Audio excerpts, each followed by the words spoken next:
Bienvenue à chacun chacune. C'est le dernier dimanche de l'été où nous n'aurons pas les locaux d'ouvert. Nous n'avons pas les locaux d'ouvert. Donc une annonce en avance. Dimanche prochain, nous pourrons nous réjouir de nous revoir pour tous ceux qui se sont parvus, de parler de nos vacances à 10h30. Un café dehors, en espérant qu'il ne pleuve pas, vous attendra sur des tables, en respectant les gestes barrières, il n'y aura pas de souci. Mais un café d'accueil vous attendra pour que nous puissions aussi prendre le temps de discuter ensemble.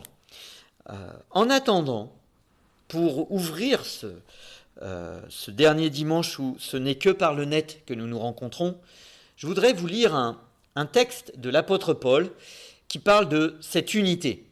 Et pour l'instant, nous vivons cette unité dans l'été, dans nos cœurs, dans notre diversité. Et voici ce qu'il dit alors qu'il est prisonnier, au chapitre 4 d'Éphésiens. Je vous exhorte, même dans la vidéo, vous voyez, ça bug.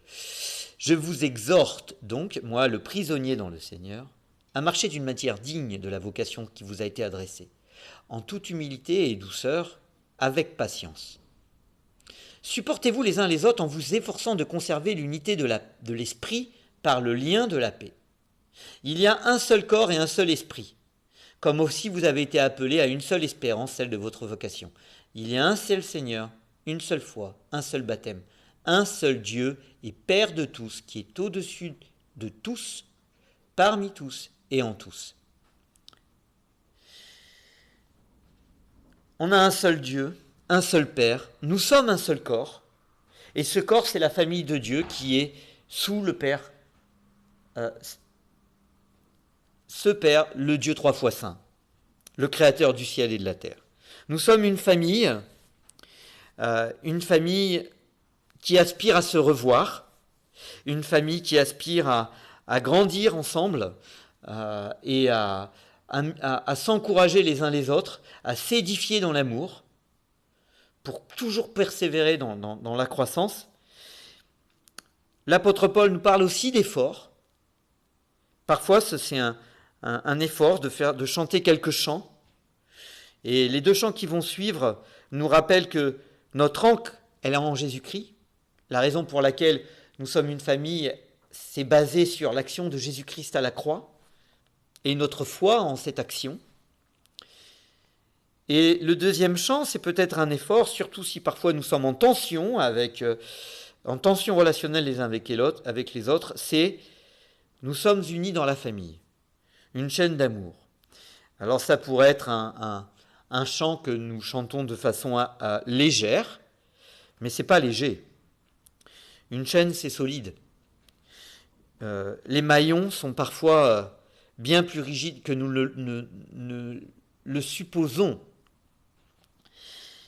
Et le lien entre ces maillons, c'est cette paix qui nous est offerte par Dieu et que Dieu veut que nous nous offrions les uns les autres.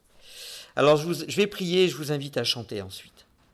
Notre Père, merci pour cette action, merci pour ces chants que Julien et Peggy nous ont préparés par avance. Merci pour le fait de nous rappeler que nous sommes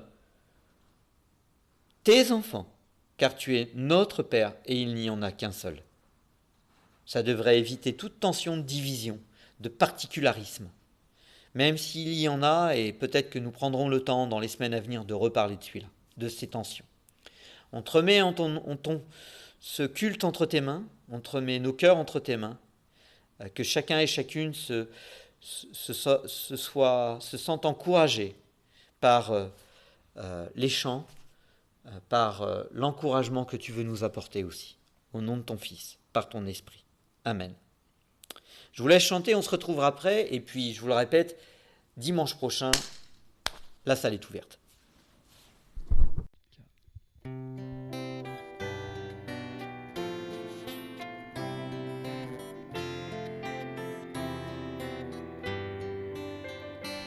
Dieu, tu es ma force, ma consolation, une lampe devant mes triompher de l'ouragan, remporter le combat. Tu m'offres chaque jour ton infaillible amour, toi qui as fixé le cours des étoiles, sois mon encre, sois ma voix. Tu étends mes ailes pour toucher les cieux, protégé par ta main. Ta grâce m'appelle à lever les yeux et suivre ton chemin. Tu m'offres chaque jour ton infaillible amour, toi qui as fixé le cours des étoiles, sois mon encre, sois ma voix. Ta miséricorde coule de la croix, ton sang m'a racheté. Tout ce que je suis me vient de toi, sans fin je le louerai. Tu m'offres chaque jour ton infaillible amour, toi qui as fixé le cours des étoiles, sois mon encre, sois ma voix. Tu m'offres chaque jour ton infaillible amour, toi qui as fixé le cours des étoiles, sois mon encre, sois ma voix.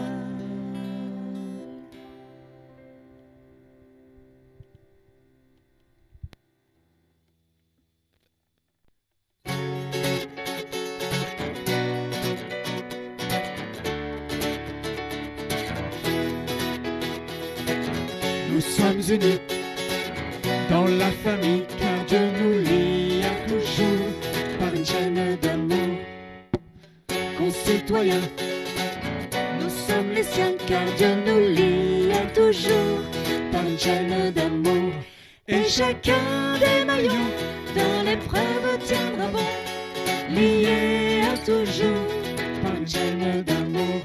Oui, chacun des maillons dans l'épreuve tiendra bon, lié à toujours par une chaîne d'amour. Nous sommes unis dans la famille car Dieu nous lie à toujours par une chaîne d'amour. Concitoyens, nous sommes les siens car Dieu nous lie à toujours par une chaîne d'amour. Et chacun des maillons dans l'épreuve tiendra bon, lié à toujours par une chaîne d'amour. Et chacun des maillons dans l'épreuve tiendra bon, lié à toujours par une chaîne d'amour. et chacun, Chacun des maillons dans l'épreuve tiendra bon, lié à toujours par une chaîne d'amour.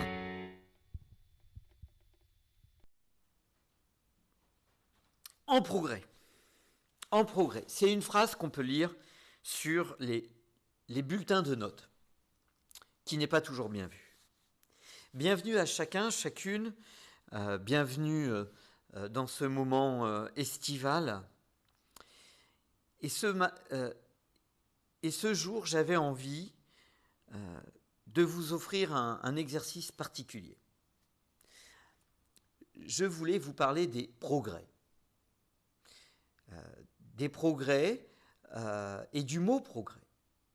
Et c'est vrai que quand on lit en progrès sur un bulletin de notes, ce n'est pas toujours bien perçu ni par l'élève, ni par les parents, ni même par le professeur, pour plusieurs raisons. Parce que ça signifie que le travail n'est pas fini, qu'on pourrait mieux faire, que ça veut dire que c'était moins bien avant. Donc au lieu de voir ça comme quelque chose de positif qui montre que l'enfant progresse, ça nous rappelle, c'est bizarre l'être humain, hein, ça nous rappelle que c'était pas terrible. C'est comme quoi on est franchement tordu parfois. C'est un terme qui au fond passe de façon péjorative. Et c'est peut-être qu'en France, et je l'espère. En progrès signifie aussi que, au fond, les efforts qu'on a faits payent. Ça, c'est une bonne nouvelle. Sauf que, si c'est vu péjorativement le mot en progrès, il est presque évident que le mot effort ne sera pas bien perçu non plus. Il est presque évident que le mot effort soit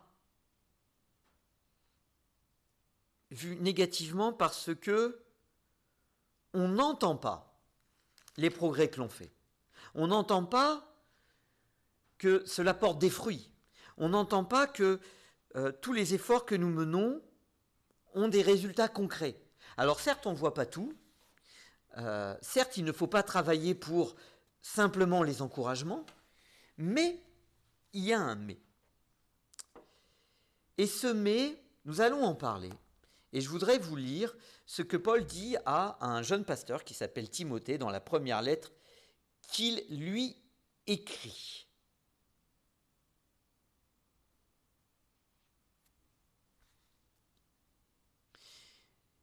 Au chapitre 4, 1 Timothée 4. Il lui dit, au verset 7, « Exerce-toi à la piété. » Et puis, au verset 10, « Nous travaillons et luttons parce que nous avons mis notre espérance dans le Seigneur. » Et puis, il y a « Consacre-toi » à 2 reprises. Consacre-toi au fait d'être un modèle et consacre-toi à la lecture de la Bible. Et puis après, il y a « Applique-toi tout entier à ton travail afin que tes progrès soient visibles par tous, soient évidents pour tous. » Dans une autre traduction, il y a écrit « Afin que tous soient frappés par tes progrès. »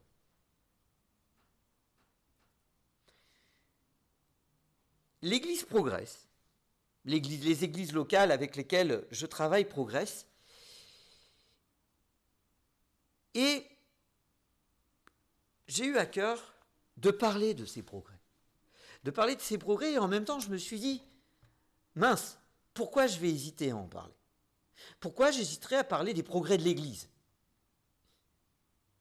Parce que ce n'est pas habituel. Au fond, je conçois que ce ne soit pas habituel. On est toujours en train de s'encourager à faire mieux.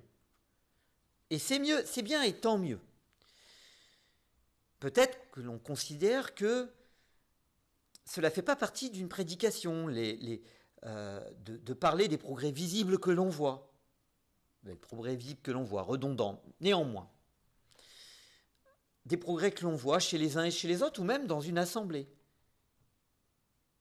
Et pourtant, Hébreux 3, au verset 13, il dit ceci.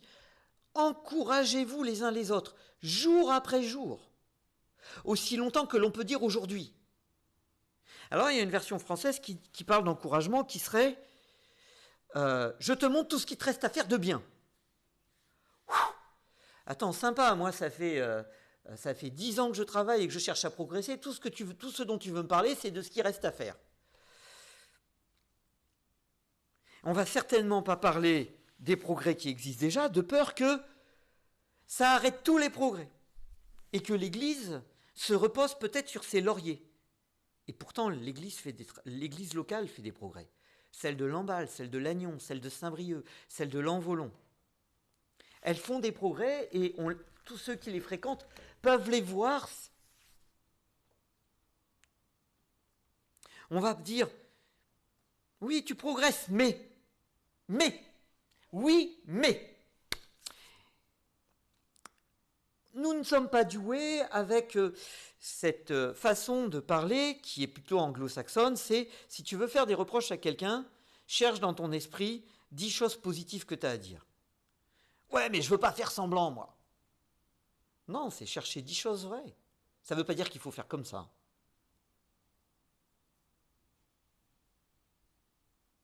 Pourquoi je ne parlerai pas des progrès?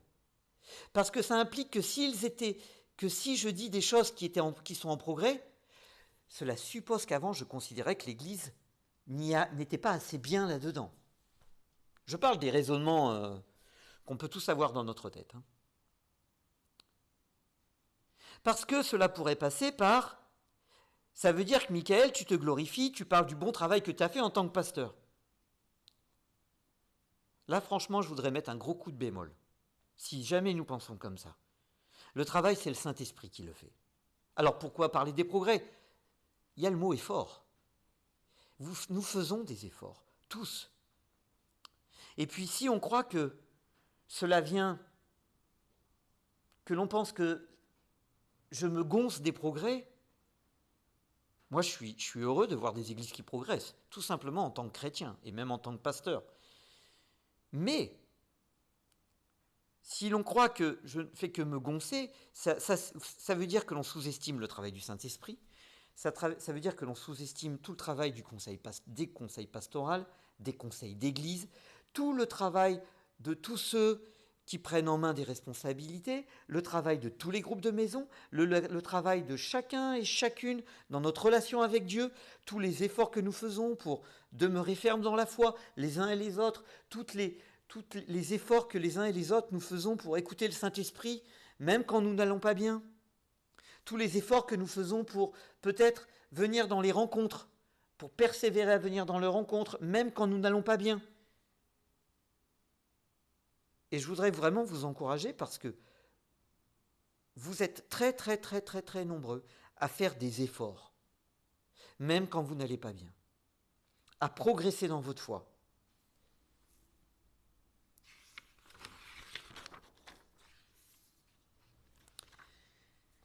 L'une autre raison qui ferait que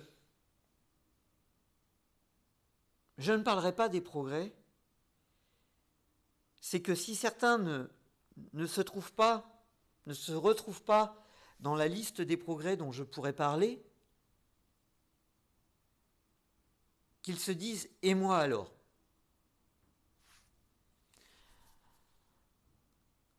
Ça serait dommage. Parce que, en voyant ce que Dieu fait dans la vie de certains, ça peut nous rappeler ce que Dieu peut faire dans notre vie. Or, si nous ne parlons pas des progrès que nous voyons dans la vie de certains, comment pourrons-nous être encouragés par ce que Dieu peut faire dans notre vie? Mais j'ai à cœur d'encourager. J'ai à cœur de parler des progrès. Pour une raison particulière. Parce que dans mon esprit, dans mon cœur et dans le cœur de l'apôtre Paul, je suis convaincu que progresser ne veut pas dire être parvenu. Ça ne veut pas dire « arrête, c'est bon, tu as fait assez de boulot ». Mais au contraire, ça veut dire « je vois les efforts que tu as faits, ils sont visibles. Persévère, continue, je vois que tu avances. Courage. Oui, tu n'es pas à la ligne d'arrivée, mais tu es sur le bon chemin, mon gars. Nous sommes sur le bon chemin, frères et sœurs. Persévérons, continuons. Et lorsque l'on parle de progrès, ça ne veut pas dire qu'il n'y avait pas de belles choses avant. Mais soyons honnêtes, il y a de belles choses qui se produisent. Et je voudrais parler des progrès. Des progrès des groupes de maison, dans leur entre guillemets, leur volonté de créer du lien dans leur quartier, entre amis, entre frères et sœurs. Oui, mais on pourrait mieux faire. Oui, le oui, mais. C'est la dernière fois que je dis oui, mais. Du progrès dans le discipulat. Certaines personnes continuent d'en accompagner d'autres. Les progrès dans les conversations ouvertes, dans l'expression de notre différence, dans les conseils. J'ai pas dit dans les conseils. Les progrès de certains qui, malgré leurs angoisses et leur manque de confiance, prennent responsabilité à la louange, à la prédication, auprès des enfants, au travail. Certains ont pris des responsabilités dans leur voisinage, dans leur travail. Les progrès techniques de l'Église, grâce au confinement. Les progrès de visibilité sur les réseaux. Les progrès dans les idées et projets pour l'année prochaine. De plus en plus, osent parler de ce qu'ils aimeraient voir. Et ils osent, tout en sachant que s'ils proposent quelque chose, on va leur demander de mettre la main à la pâte. Mais ils ont confiance dans cette liberté et cet accueil, et aussi ce que nous pouvons vivre dans cette église, où quand quelqu'un se met au service, il comprend que les autres vont le regarder avec grâce, et non avec un bilan sec et amer de tout ce qui pourrait être mieux fait. Même dans ça, je vois des choses incroyables qui changent. Les progrès dans les partages des talents entre les églises du département, Saint-Brieuc, Lamballe, Lannion, il y a un développement du partage. Vous avez entendu Marc, vous avez déjà vu Natacha venir prêcher ici, on a Christian et puis d'autres qui sont allés prêcher à Lannion. C'est un partage qui est amené à se développer. On a fait une fois une journée au camping tous ensemble. C'est quelque chose de super, franchement, de super, qui encourage et les frères et sœurs, et la fraternité à l'intérieur du département, et ce que Dieu est capable de faire au-delà de notre église locale, et qu'il est capable de nous montrer qu'on est capable, avec Dieu, avec les Saint-Esprit, d'être unis, non seulement dans les mots, mais aussi dans du travail. Au-delà de nos différences de culture, au-delà de nos différences d'histoire d'église locale, au-delà de nombreuses choses sur qu'il faut surmonter. Et tout le monde fait des efforts. Et je vous remercie profondément. Des progrès dans la simplicité, qui rend les choses beaucoup plus profondes aussi. On apprend à travailler davantage au cœur plutôt qu'à la technique, à la structure. Et même si la structure est nécessaire, on veut chercher à grandir dans nos ambitions de cœur, dans nos motivations de cœur, plutôt que dans les détails. Et bien sûr, il faut parler des détails. Et on a appris aussi à travailler à ça. Quand nous allons dans les maisons, les progrès dans les maisons, dans la vulnérabilité aussi, et donc dans le discernement de ce que Dieu est en train de faire dans la vie des uns et des autres. Nous progressons. Vous progressez. Et c'est une joie pour moi, et c'est une paix pour moi, de pouvoir vous en parler ce matin. C'est une paix parce que, moi comme vous, je peux être concentré de tout ce qui reste à faire. Et je me suis dit, oh Seigneur, ça va me coûter de regarder ce qui est positif, parce que c'est pas habituel. Peut-être que pour chacun d'entre nous, c'est pas habituel. On parle toujours de s'encourager à la maison, d'être bienveillant, de montrer à nos enfants qu'ils progressent, etc. Et nous vivons dans une culture qui est étouffante, ératante, écrasante. On ne s'encourage pas. Moi, je vous encourage. Continuez. Et j'espère que ça vous fera autant de bien que la fois où moi, j'ai grimpé le col de l'Iseran pour la première fois et j'étais profondément angoissé.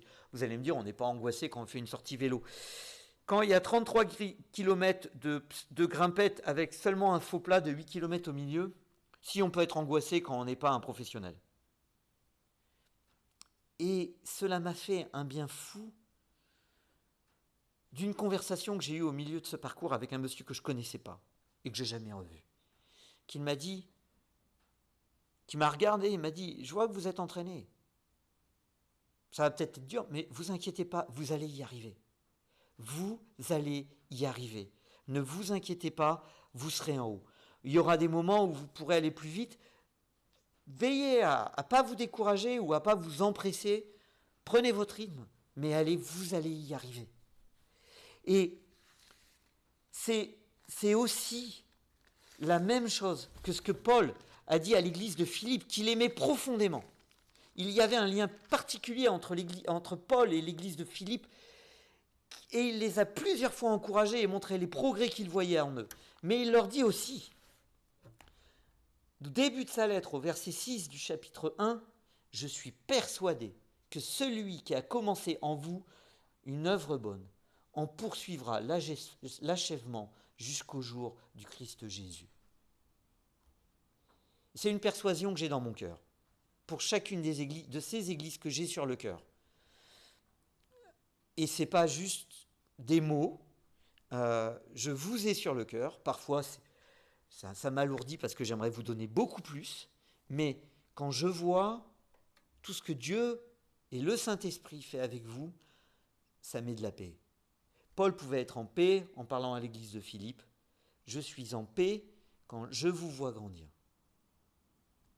Je suis persuadé que celui qui a commencé en vous une œuvre bonne, parce qu'il en poursuivra l'achèvement jusqu'au jour du Christ Jésus, jusqu'au bout. La course n'est pas finie, nous le savons tous. Continuez, progressez. Vous êtes sur le chemin. Je vous embrasse, je vous aime, je vous souhaite de bonnes vacances. On aura le temps de rediscuter dans l'année scolaire de tout ce qu'on aura envie de faire, y compris pour ceux qui ne nous connaissent pas encore. Mais voilà, c'était un mot sur le cœur. Je vous souhaite une bonne journée et à bientôt. Que Dieu vous accompagne.